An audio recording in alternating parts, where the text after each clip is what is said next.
Spoiler alert for Star Rail up to 3.3 and speculation for upcoming updates as well. I'm writing most of this before watching any of the 3.4 promo, so hopefully it doesn't completely debunk this, but I'm pretty sure it won't. Hi, internet people. Update, I have seen the 3.4 promo now, and I'm really glad that I did, instead of putting it off until watching all of the promo in one giant binge the day before the update, because that would have made for an awkward video premiere. I had a 90% completed video script before watching the new Star Rail Myriad Celestia. After watching that video, I no longer have the video script because a theory, by definition, needs to be something that's not confirmed. I contemplated just scrapping what I had and getting an early start on next month's video, but then I remembered something. I am MMA, and that means sanity and reasonable expectations of myself mean nothing to me. So here's this month's theory. Is it shorter than usual? Yes. Is the editing going to be as good as it usually is? It is June 27th. For the sake of getting this out before the update, probably not, but it's out and I'm proud of it. You've heard some of it in my recent streams and in my reaction to the new fables about the stars, which, by the way, you really should go watch before continuing here. It's 5 minutes. It'll put everything I'm about to say in context. Also, this isn't actually the full theory I was going to give you guys before. I did chop some of the things that got confirmed. I'll make note of what those items were at the end of the video, and maybe I'll come back to those some other day when there's more cool stuff to add to it. I hope you guys like this video. Don't forget to leave a like and subscribe at the end if you do. And if you find yourself with something to say, be it agreement, disagreement, or just something you want to share, I'd love to hear from you in the comments. The only rules in my comment section are stay safe, stay kind, and no leaks. Now, let's do a theorize together, shall we?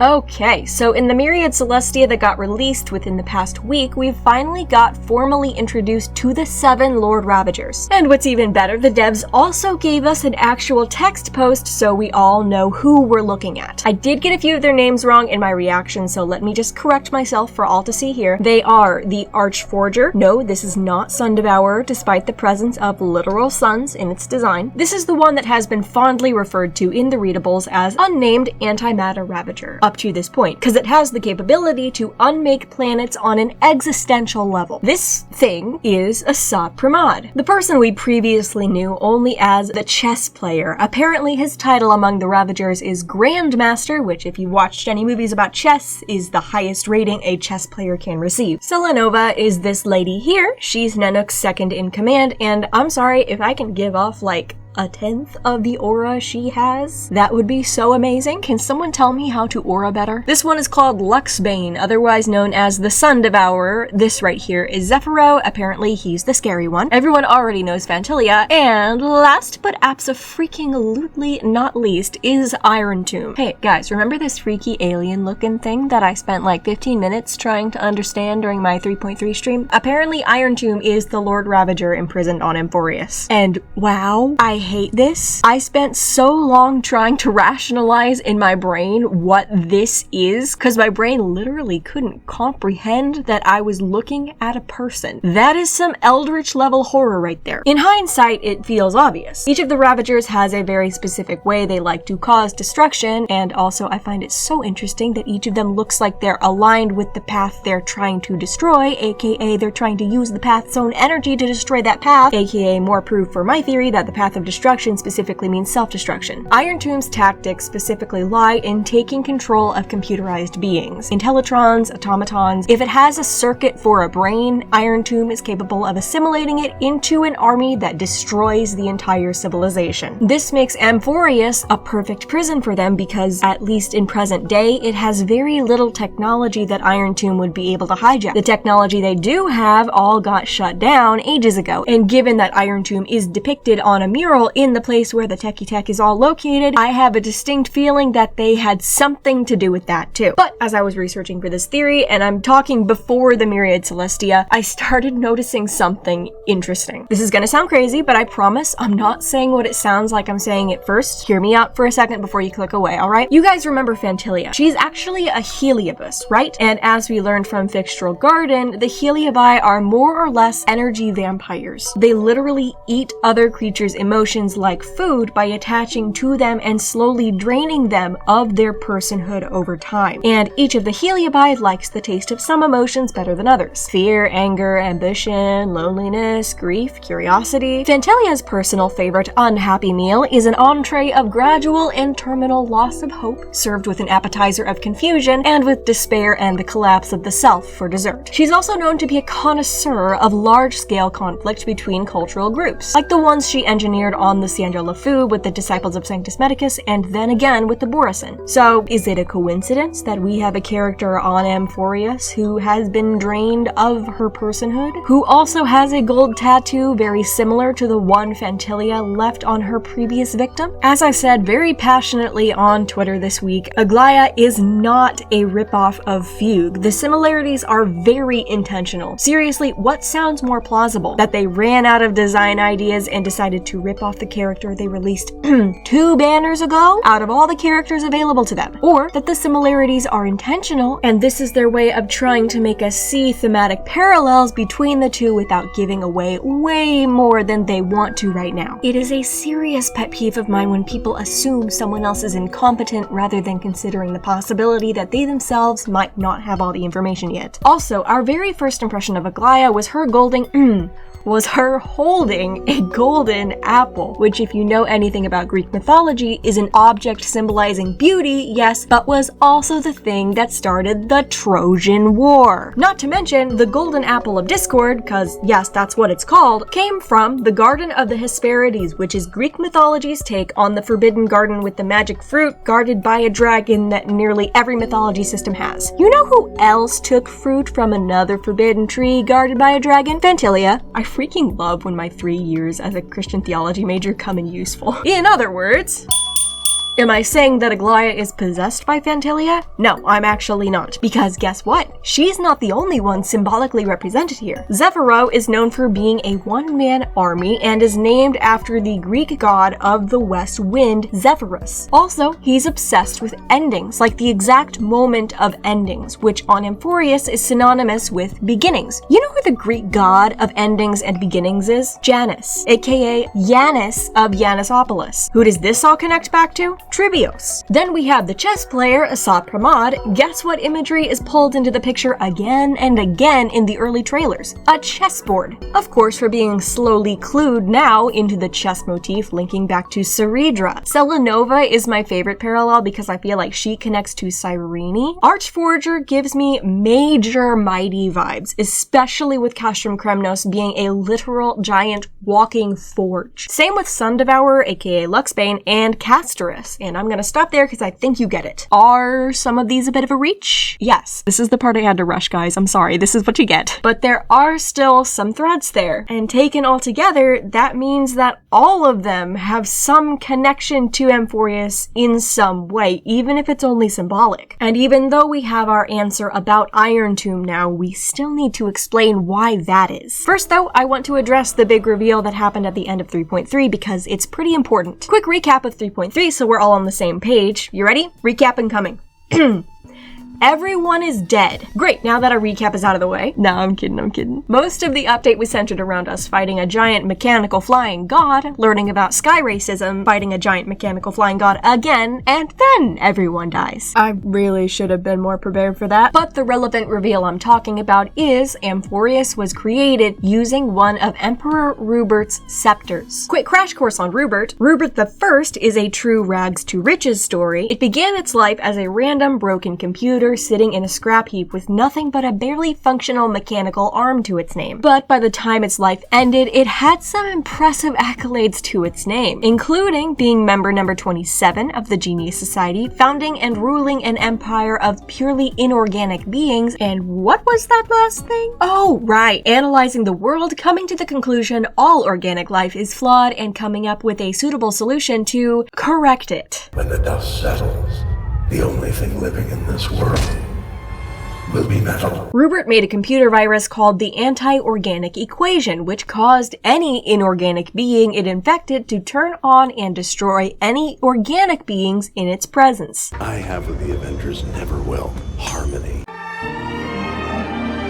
This party was, however, cut short by the infamous Lord of Silence herself, Polka Kakamond. I had strings, but now I'm free.